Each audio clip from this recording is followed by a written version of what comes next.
Hello नमस्कार दोस्तों, मैं अनुज चौधरी आपके अपने YouTube चैनल अनुज चौधरी सैनोली पर आपका हार्दिक स्वागत करता हूं। और कुछ एक कारण से अपनी 2-3 दिन बीच में क्लास नहीं हुई। अपना नया चैप्टर है आज प्रकाश, और प्रकाश के बारे में अपन जानेंगे कि प्रकाश क्या है। प्रकाश की घटनाओं के बारे में पढ़ेंगे और प्रकाश में जिस तरीके से घटनाएं घटित होती हैं, प्रकाश के प्रभाव के बारे में सीखेंगे। तो देखो अपन बात करते हैं प्रकाश की कि प्रकाश क्या है। तो प्रकाश एक प्रकार की ऊर्जा है। क्या है प्रकाश? एक प्रकार की वही ऊर्जा है। कि प्रकाश एक प्रकार की ऊर्जा है।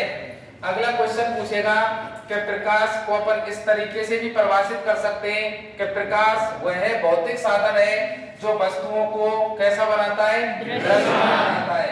कि प्रकाश वह भौतिक साधन है जो वस्तुओं को दृश्यमान बनाता है। अर्थात इसी कारण के वस्तुओं को जो दृश्यमान बनाएगा तो इसको क्या मान सकते हैं अपन? एक प्रकार की ऊर्जा मानते हैं। क्या मानते हैं? इसी कारण इसको एक प्रकार की ऊर्जा। क्या अर्थात प्रकाश वह भौतिक साधन है जो वस्तुओं को दृश्यमान बनाता है। इसी कारण प्रकाश क्या है? एक प्रकार की ऊर्जा है। अगले कंसेप्ट की बात करें कि यानी प्रकाश के वेग की गणना की। कि प्रकाश का जो वेग होता है वो कितना होता है?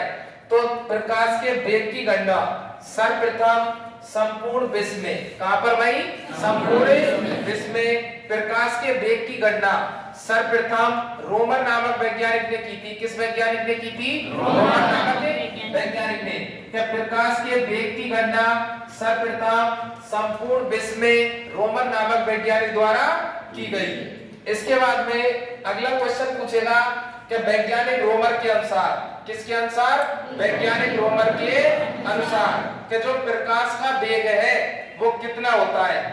तो रोमर ने बताया था कि जो प्रकाश का वेग है वो निर्वात माध्यम में, कैसे माध्यम में? निर्वात माध्यम में प्रकाश का वेग 3 × 10⁸ मीटर पर सेकंड होता है। कि वैज्ञानिक रोमर के अनुसार निर्वात माध्यम में प्रकाश का वेग कितना होगा भाई? 3 × 10⁸ मीटर पर सेकंड होता है, जो कि एक कैसा मान है? उच्च मान है, अर्थात सर्वाधिक मान है। कि प्रकाश का वेग सबसे ज्यादा जो होता है वो किस माध्यम में होता है? निर्वात माध्यम में। किस माध्यम में? निर्वात माध्यम में। निर्वात की बात करें कि निर्वात किसे कहते हैं तो याद रखना है सबको कि निर्वात उस माध्यम को कहते हैं, ऐसा माध्यम जहां वायु ना हो, अर्थात वायु रहित स्थान। कैसा स्थान भाई? वायु रहित स्थान। कि वायु रहित स्थान को क्या कहते हैं? निर्वात कहते हैं। क्या कहते हैं? निर्वात। कि वायु रहित स्थान निर्वात कहलाता है। क्या कहलाता है? निर्वात। और प्रकाश का जो सबसे ज्यादा वेग है वो इसी माध्यम में होता है, निर्वात में। और कितना होता है? 3 × 10⁸ मीटर पर सेकंड। ये मान किसने दिया था? संपूर्ण विश्व में सर्वप्रथम तो रोमन ने दिया था। किसने दिया था? रोमन ने। क्या वैज्ञानिक रोमन ने बताया था ये प्रकाश का वेग सबसे पहले।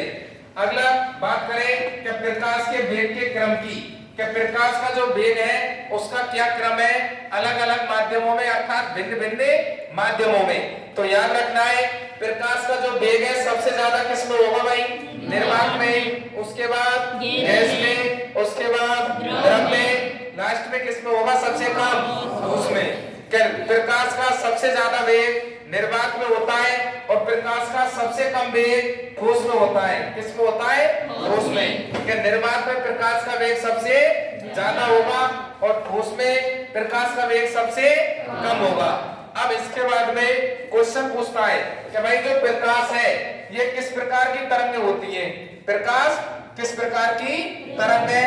तो याद रखना है कि जो प्रकाश किरण होती है ये अनुप्रस्थ प्रकृति की होती है। कैसी प्रकृति की होती है?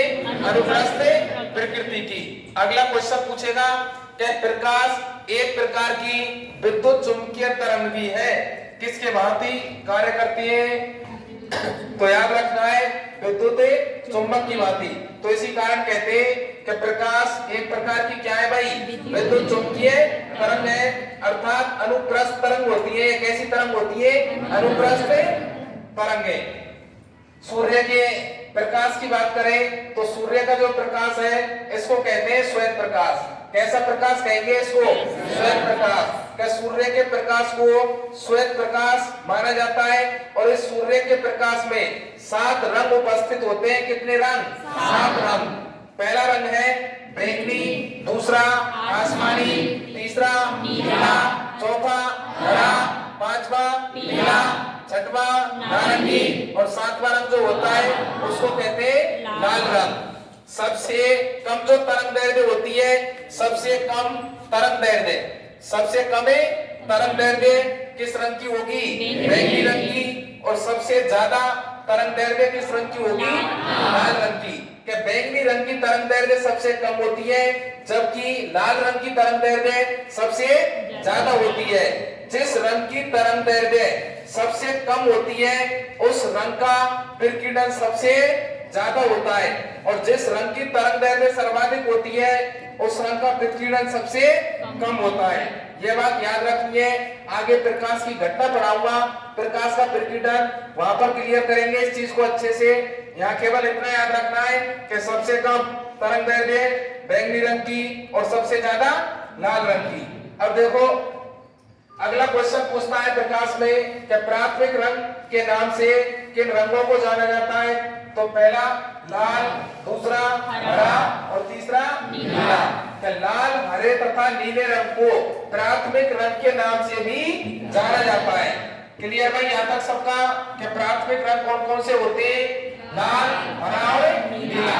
इन तीनों रंगों को कैसा रंग माना गया है? प्राथमिक रंग। इसके बाद में बात करें श्वेत प्रकाश की, कि श्वेत प्रकाश के बारे में। कैसे प्रकाश के बारे में? श्वेत प्रकाश के बारे में सर्वप्रथम किस वैज्ञानिक ने बताया था? तो जवाब होना चाहिए सबका न्यूटन। कि श्वेत प्रकाश के बारे में सर्वप्रथम न्यूटन ने बताया था। किसने बताया था? न्यूटन ने। और न्यूटन ने ये बात बताई थी कि जो सूर्य का प्रकाश है ये कैसा प्रकाश है? श्वेत प्रकाश है, अर्थात इसमें 7 रंग उपस्थित होते हैं। कितने रंग उपस्थित होते हैं? 7 रंग उपस्थित होते हैं। इसके बाद में बात करें अपन कि वैज्ञानिक हाइगेंस के अनुसार, वैज्ञानिक हाइगेंस के अनुसार जो प्रकाश है वो क्या है? प्रकाश की जो प्रकृति है वो कैसी होती है? तरंग प्रकृति। क्या वैज्ञानिक हाइगेंस के अनुसार प्रकाश तरंग प्रकृति का होता है, जबकि वैज्ञानिक न्यूटन के अनुसार प्रकाश कैसी प्रकृति का होता है? कणीय प्रकृति का होता है। क्या वैज्ञानिक हाइगेंस ने एक सिद्धांत दिया था जिसे कहते हैं हाइगेंस का तरंग सिद्धांत। हाइगेंस का तरंग सिद्धांत। और उस तरंग सिद्धांत में वैज्ञानिक हाइगेंस के द्वारा प्रकाश को कैसी प्रकृति का माना गया है? तरंग प्रकृति का। जबकि वैज्ञानिक न्यूटन की बात करें तो वैज्ञानिक न्यूटन के अनुसार प्रकाश की जो प्रकृति है वो कैसी होगी? कणीय प्रकृति। क्या था? प्रकाश कण की भांति क्या करता है? कार्य करता है। तो कह सकते हैं कि प्रकाश की जो प्रकृति है वो कैसी होती है? द्वैत प्रकृति होती है। कैसी प्रकृति होती है प्रकाश की? द्वैत प्रकृति। क्या प्रकाश कण तथा तरंग, प्रकाश कण तथा तरंगे दोनों के समान क्या करता है? व्यवहार करता है। इसी कारण प्रकाश की प्रकृति को कैसा माना गया है? द्वैत माना गया है। कि प्रकाश की कुछ घटनाओं की व्याख्या तो प्रकाश की तरंग प्रकृति के द्वारा की जाती है और प्रकाश की कुछ घटनाओं की व्याख्या कण प्रकृति द्वारा की जाती है। इसी कारण प्रकाश को कैसा माना गया है?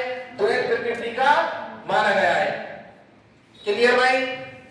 अब इसके बाद में आगे इस चैप्टर की कंप्लीट वीडियो आपको सबको मिलती रहेगी कंटिन्यूअस। Thank you.